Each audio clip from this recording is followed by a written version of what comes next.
संबल से हैं उसको लेकर के स्थापित है ये।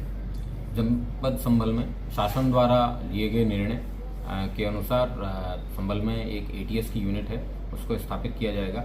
अस्थायी तौर पे उसको चौकी सत्यव्रत है उसमें स्थापित किया जाएगा और स्थायी रूप से उसके पास में एक ज़मीन है वो चिन्हित की गई है। जल्दी इसकी स्थापना के जितने भी उसकी फॉर्मेलिटीज़ हैं उसको पूर्ण किया जाएगा। अच्छा, ऐसे कौन से संगठन हैं जिनको लेकर के शासन को आवश्यकता पड़ी संबल में स्थापित करने के लिए? जनपद संबल में al Qaeda in Indian subcontinent AQIS के जो सबकॉन्टिनेंट के चीफ रहे हैं अलकायदा के जो आतंकवादी हैं, मौलाना आसिम उमर उर्फ सन्नू, उसको अमेरिका के द्वारा ड्रोन स्ट्राइक में अफगानिस्तान के हेलमंड प्रोविंस में मार गिराया था। वो एक ग्लोबली डेजिग्नेटेड टेररिस्ट था।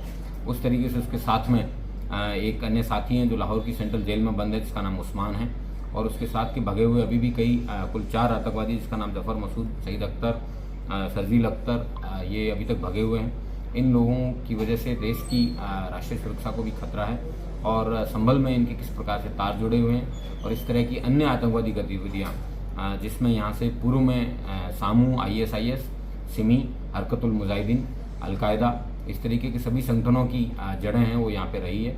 उन सबको समय समय पे चेक किए जाना और सभी लोगों को सर्विलांस में रखना ये राष्ट्र के लिए, राष्ट्रीय सुरक्षा के लिए बहुत ज़रूरी है।